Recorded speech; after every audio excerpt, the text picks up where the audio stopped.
पे आके कैसा आपको पता है इंडियन कॉस्ट्यूम्स बहुत कम हमें मौका मिलता है पहनने के लिए, बहुत ख़ास ओकेशंस में, स्पेशली इन इंडिया.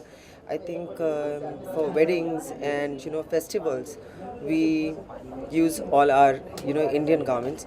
और बहुत सारे हमारे इंडियन डिज़ाइनर्स हैं जो बहुत ही ब्रिलियंट काम करते हैं, तो उनमें से चूज़ कर पाना बहुत मुश्किल है. बट हमारे फ्रेंड्स हैं सारे, तो गगन उनमें से एक है, क्योंकि अनारकलीज़ मुझे बहुत पसंद है. मैं आज पहन के आई हूँ एक, उनके घाघरास मुझे बहुत पसंद है. Specially I like the colours he likes, fluorescent colours, bright happy colours.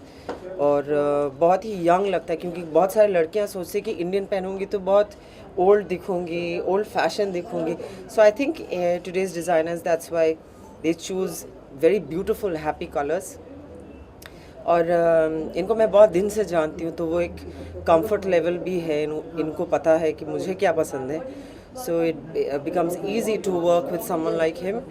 तो इसलिए उनके इनाग्रेशन के लिए आज आई हूँ. आई एम वेरी हैप्पी कि वो सोलो जा रहे हैं अभी, उनका शोरूम. एज अ सेलिब्रिटी के दिमाग में क्या होता है, किस तरह के ड्रेस वो पिक करता है as a celebrity? I think हर कोई अपना स्टाइल में वो कंफर्टेबल रहते हैं. वो एक्टर्स हों, वो स्पोर्ट्समैन हों, वो पॉलिटिशियंस हों, जो भी हो. आई थिंक वो खुद का स्टाइल पहले देखते हैं कि वो किस चीज़ के साथ, कैसे आउटफिट के साथ खुद कंफर्टेबल है. मैं वेस्टर्न के साथ ज़्यादा कंफर्टेबल हूँ, और मुझे स्पोर्टी आउटफिट्स, मुझे गाउन्स और ड्रेसेस बहुत ज़्यादा पसंद है, क्योंकि उसके साथ आपको बहुत कम मेकअप, हेयर, ज्वेलरी, ये सब लेके इतना सोचने की ज़रूरत नहीं होती, इतना एक्सेसराइज करने की ज़रूरत नहीं होती. But Indian looks very beautiful, very pretty. और मुझे लगता है कि जितने सारे हमारे ब्यूटी पैजेंट्स भी होते हैं, मिस वर्ल्ड हो, मिस यूनिवर्स हो, हमेशा इंडियन गर्ल को एक अलग तरह वो दिखती हैं जब इंडिया को रिप्रेजेंट करती है, बिकॉज ऑफ आर कॉस्ट्यूम्स. तो मुझे लगता है कि बहुत ही अच्छा लगता है इंडियन कॉस्ट्यूम पहनना कभी कभार.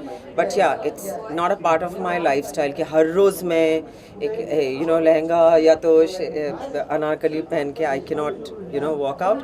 बट खास ओकेशंस के लिए आई प्रेफर इंडियन आउटफिट्स. अच्छा, अभी विंटर सीजन चल रहा है, तो किस तरह से ड्रेसअप करना चाहिए, क्या कुछ टिप देना चाहेंगे ऑडियंस को? ये काफ़ी भारी होते हैं इंडियन गारमेंट्स, तो I think people that are comfortable wearing Indian clothes, तो उनको यही पहनना चाहिए.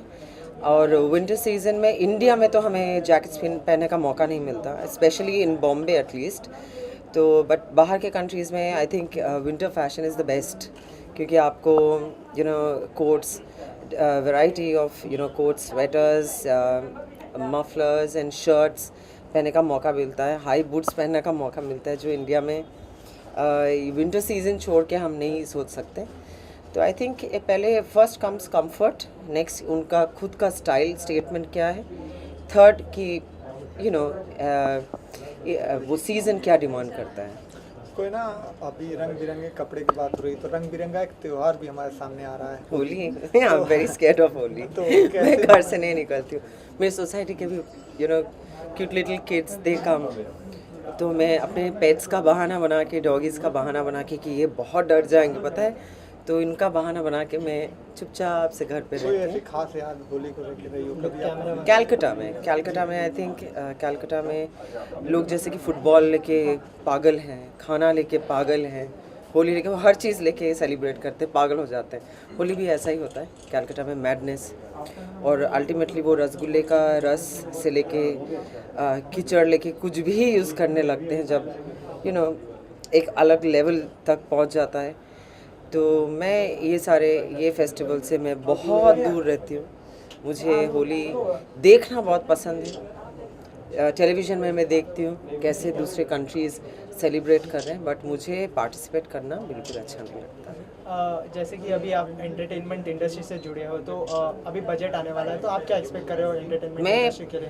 मैं कोई भी बजट रिलेटेड या पॉलिटिकल जो भी पार्टी रिलेटेड कुछ भी स्टेटमेंट देने से आज के टाइम पे बहुत डर लगता है, क्योंकि जैसे कि ट्विटर हो, फेसबुक हो, कहीं पे भी आप if you want to write about what you think, you want to write your heart out, और आपके दिमाग जो बोलता है वो अगर आप लिख लेते हो तो उसको लेके बहुत बड़ा इश्यूज बन जाता है। वो तो सही है। व्यू देना तो कोई एक ऐसा प्रोडक्ट हो जो आपको लगता हो कि उसका रेट डाउन होना चाहिए, जैसे पेट्रोल हुआ अभी कम हो रहा था लगातार और अभी 60 पैसे भी बढ़ गया, सिलेंडर हुआ, तो आपको कोई ऐसी घर की चीज मुझे लगता है कि जैसे कि नहीं जैसे कि मुझे लगता है जैसे कि यूनाइटेड स्टेट्स में, मैं स्टेट्स में काफ़ी दिन रही हूँ, LA में काफ़ी दिन रही हूँ, और मुझे जो लगता है कि वहाँ पे लाइफस्टाइल के लिए लोगों को स्ट्रगल नहीं करना पड़ता है। जैसे कि गैस हो, जैसे कि आपका फ्यूल हो, गाड़ी हो, फूड हो, जो बेसिक चीज़ें, जो बेसिक नेसेसिटी हैं लोगों की,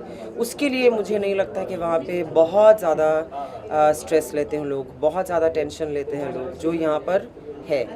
मिडिल क्लास के नीचे जो है उनके लिए छोटी चीज़ें बहुत स्ट्रेसफुल हो जाता है, जो दूसरे कंट्रीज़ में मैंने नोटिस किया कि नहीं है। वहाँ पे प्रॉपर्टीज़ में रेट्स काफ़ी हाई हैं। आप अगर कोई बिज़नेस सेटअप करना चाहते, कोई इंडस्ट्री में काम करते हैं तो उसके ऊपर नीचे हैं, बट आई थिंक नॉर्मल जो आम लोग वहाँ पे हैं, वो जो उनके हर रोज़ लाइफ के लिए जो नेसेसिटीज़ है उसके लिए उनका क्राइसिस बहुत कम होता है, मैंने जो ऑब्ज़र्व किया है। I am not talking on behalf of anyone, मेरा खुद का ऑब्जर्वेशन है। आई थिंक वो चीज़, वो कंफर्ट लेवल हमारे कंट्री में भी लाना चाहिए लोगों के लिए, ताकि उन्हें एटलीस्ट फूड के लिए, खाने के लिए, या तो एटलीस्ट रहने के लिए जो बेसिक चीज़ है उनको चाहिए, उसके लिए उन्हें स्ट्रगल की, बहुत ज़्यादा स्ट्रगल की और तकलीफ़ ना हो।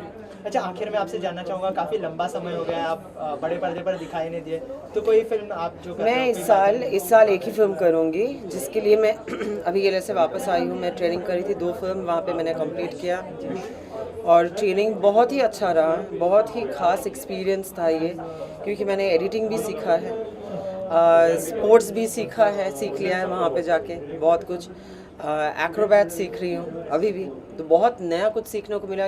कभी कभार ये होता है कि हम इंडस्ट्री बहुत जल्दी में ज्वाइन कर लेते हैं, मौका मिल जाता है, बहुत सारे लोगों को मौका मिलने में बहुत साल लग जाता है। तो ये, मैं ब्यूटी पैजेंट विनर थी, तो मेरे लिए बहुत इजी था, बहुत आसान था, लेकिन हम ये गलती करते हैं कि बहुत सारे लेसन्स जो हमें लेना चाहिए, बहुत चीज़ें सीखना चाहिए, उसे हम पीछे छोड़ के हम जल्दी से इंडस्ट्री ज्वाइन कर लेते हैं, और बाद में हमें लगता है कि ये भी जानना चाहिए, ये भी सीखना चाहिए। तो आई एम हैप्पी कि वो एक टाइम मैंने लिया, जो ऑफर्स मेरे पास आ रहे थे मुझे अच्छा नहीं लगा, एंड आई डिडंट थिंक कि वो करना मेरे लिए सही होता, तो उस टाइम को मैंने यूटिलाइज़ किया। वो टाइम जो इन्वेस्ट मैंने किया, बहुत अच्छा किया, आई डोंट रिग्रेट। सो अब जो मैं काम करने जा रही, जो काम मैं करूँगी, उसमें जो लेसन्स, जो ट्रेनिंग मैंने 3 साल लिया है, 2.5 साल के आसपास लिया है, आई होप वो लोग एक्नॉलेज करें, वो देखें और उन्हें पसंद आए। कोई ना लास्ट सवाल आपसे कि टाइम मैनेजमेंट को लेके आप क्या कहना चाहती हैं? अमिताभ बच्चन होते हैं, वो हर इवेंट पे या कहीं पे भी शूटिंग के दौरान वो टाइम पे पहुंचते हैं, तो जो सेलिब्रिटीज़ शाहरुख हुए या कोई भी हुआ, वो अगर टाइम पे किसी इवेंट पे नहीं पहुंचता है, तो इस पर आपका क्या कहना है? वो तो मैं आज भी मैं भी लेट पहुंची, क्योंकि कोई ट्रैफिक में या तो कोई चीज़ में हम उसको, किसी एक इंसान को हम ब्लेम नहीं करेंगे। कभी कभार लोग सेफ्टी के लिए सोचते हैं कि इतने बजे हम गेस्ट बुला रहे हैं, हो सकते हैं कि वो थोड़ा लेट आए, तो हम ओकेशन को थोड़ा लेट रखेंगे, तो वो कोऑर्डिनेशन में भी कभी कभार डिले हो जाता है। ऐसा नहीं कि कोई पर्टिकुलर पर्सन के लिए, जैसे कि इंसान अगर कोर्ट पहुंचते हैं सही टाइम पे, अगर उनका फ़्लाइट छूट जाता है, अगर सही टाइम पे नहीं पहुंचते, तो शूट के टाइम पे भी ऐसा होना चाहिए, क्योंकि वो कमिटमेंट है। अगर डायरेक्टर बोलते हैं कि 10 o'clock शिफ्ट, सो 10 o'clock शिफ्ट होना चाहिए, वो 3 o'clock नहीं होना चाहिए। Thank you so much.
है।